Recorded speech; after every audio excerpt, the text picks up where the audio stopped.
नमस्ते, मैं हूं पूनम गौड़ और आप देख रहे हैं oneworldnews.com की प्रस्तुति उन ग्रहों की बातें।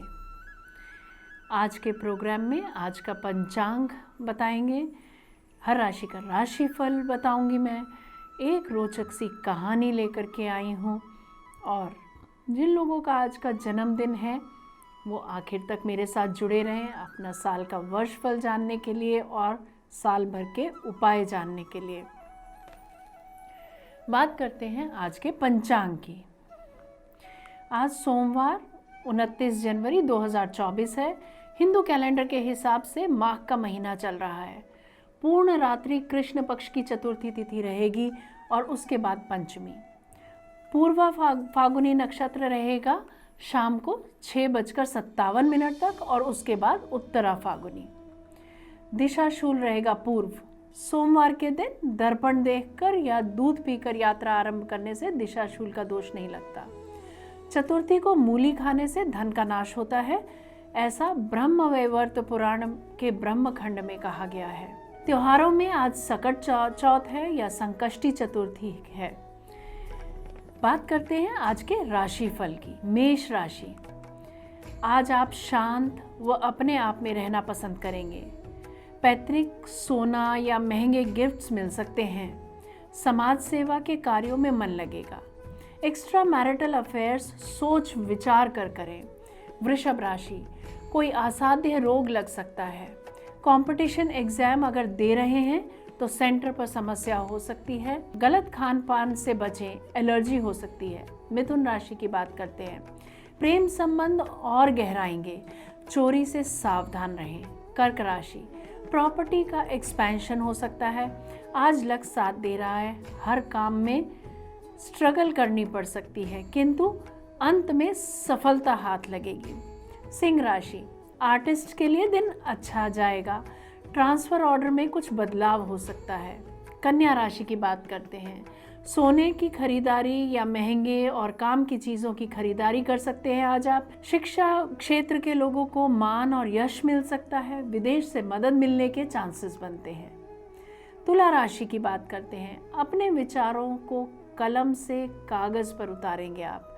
झूठ और गैर कानूनी मैसेजेस से सावधान रहें। वृश्चिक राशि, सामाजिक संबंधों से लाभ। सरकार से अगर कोई अप्रूवल पेंडिंग है तो मिल सकता है। गुप्त एक्टिविटीज से धन लाभ होता दिख रहा है। खोई वस्तु वापस मिल सकती है। धनु राशि, खुशी भरा दिन रहेगा। भाग्य साथ दे रहा है। सफलता हाथ लगेगी। सेहत का ध्यान रखें। सोच समझकर खाने का चयन करें, अन्यथा बीमार पड़ सकते हैं। मकर राशि, कोई समझौता टूट सकता है। कला के क्षेत्र के लोगों को नुकसान उठाना पड़ सकता है। ऑफिस में कार्यभार जरूरत से ज्यादा रह सकता है। कुंभ राशि, उच्च अधिकारियों से संबंध बनेंगे। रिसर्च के विद्यार्थियों के लिए दिन अच्छा जाएगा। वाहन को रिपेयर करा सकते हैं आज आप। मीन राशि की बात करते हैं। अपनी क्षमता से अधिक बढ़ चढ़कर बिजनेस में धन लगाना पड़ सकता है। पुरानी वस्तुओं का बिजनेस करने वालों को लाभ होता दिख रहा है। चोरी से व गलत कामों से बचें। ये था आज का सब राशियों का राशिफल। अब बात करते हैं कहानी किस्से की। आज गणेश चतुर्थी का त्यौहार है। हिंदू कैलेंडर में हर महीने 2 चतुर्थी तिथि होती हैं।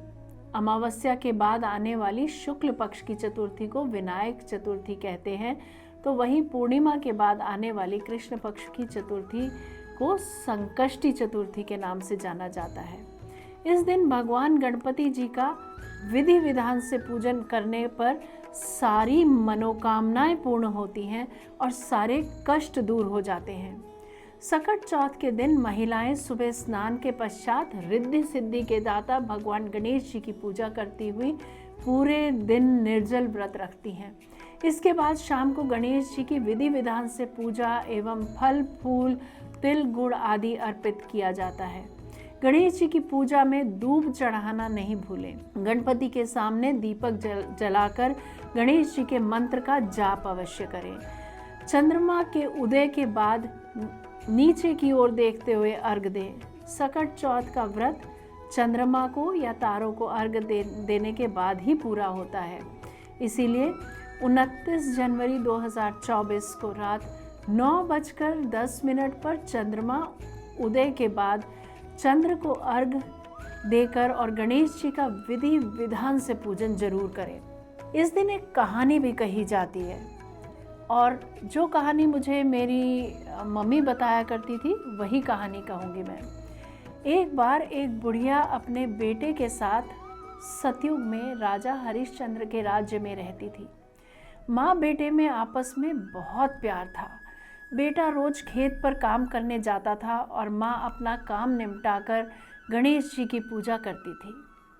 इस बात से पड़ोसन जो थी वो जलती थी और उन दोनों में फूट डलवाने के बार बार उपाय करती रहती थी। एक बार की बात है कि कुम्हार ने बर्तन बनाए और उन्हें पकाने के लिए भट्टी में रखा। तमाम कोशिशों के बावजूद जब बर्तन कच्चे रह जा रहे थे तो यह बात एक पुजारी को बताई गई। उस पर पुजारी ने बताया कि किसी नौजवान की बलि से ही यह समस्या दूर हो जाएगी।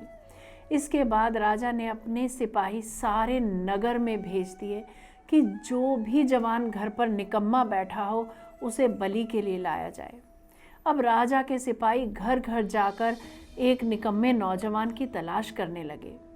बुढ़िया की पड़ोसन को जब पता चला तो उसने बुढ़िया के बेटे को भड़का दिया कि तेरे जाने के बाद तेरी माँ मिठाई बनाकर खाती है और तुझे देती भी नहीं।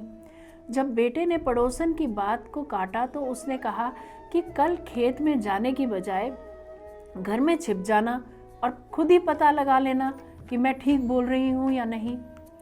अगले दिन बेटा खेत में जाने के लिए तैयार होकर निकला तो बूढ़ी माँ ने उसको खाना थमाया और अपने काम पर लग गई।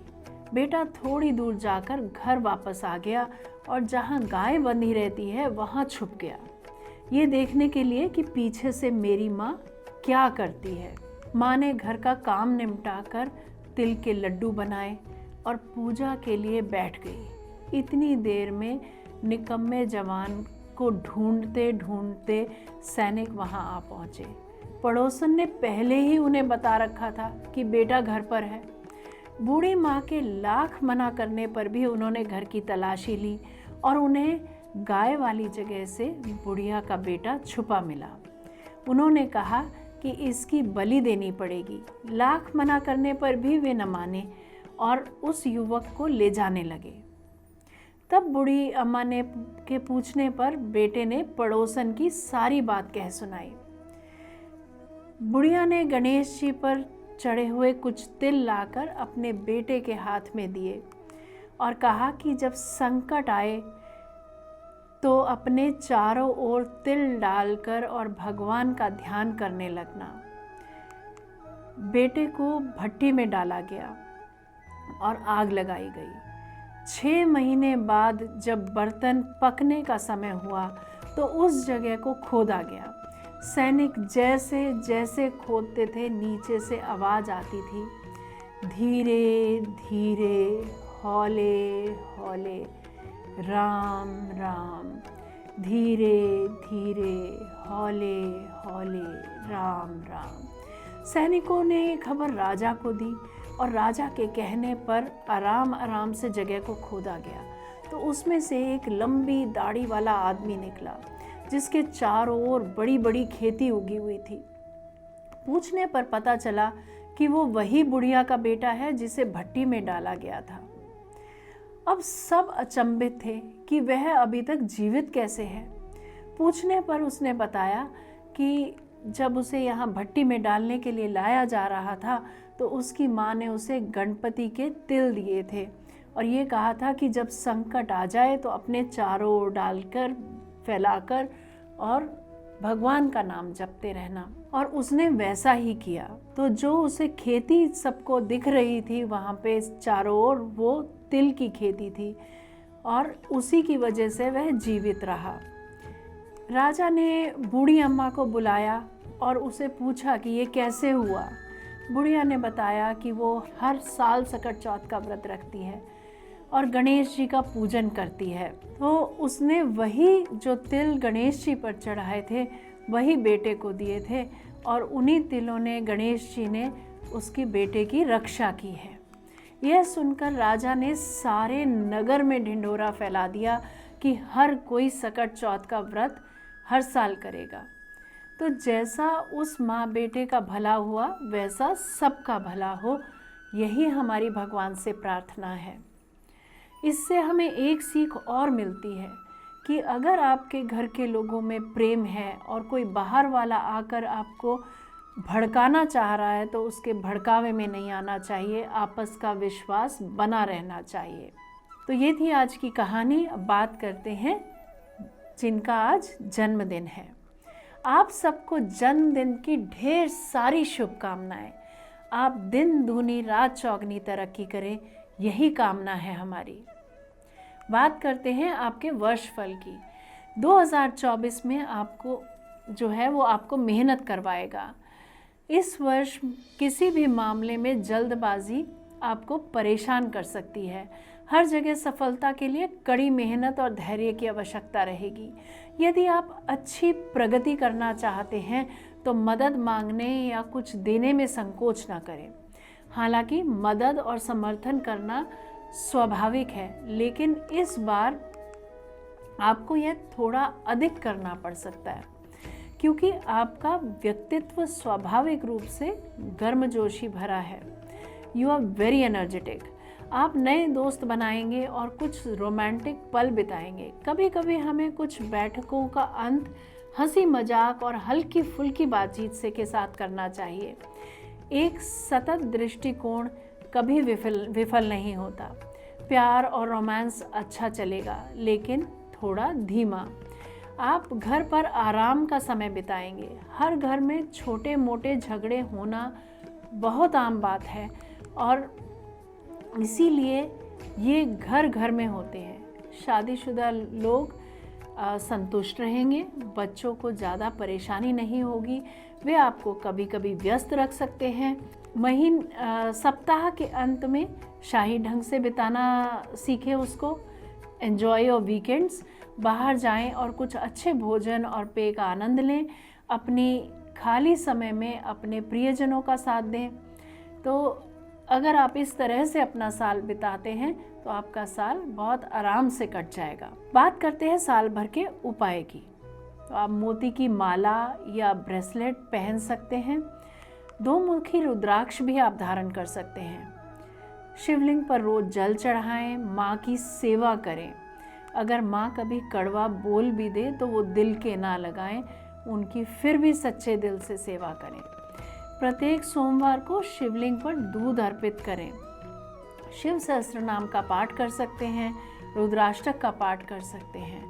अगर ये सब आप करेंगे, अगर आप शिव जी को मना के चलेंगे तो आपका ये साल सफलतापूर्वक, कुशलतापूर्वक, आसानी से, सरलता से बीत जाएगा। उम्मीद करती हूँ आपको मेरा ये प्रोग्राम अच्छा लगा होगा।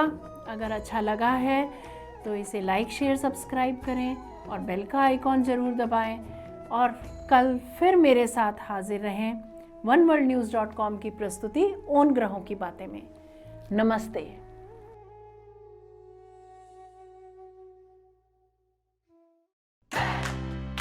Press the bell icon to never miss a video from One World News.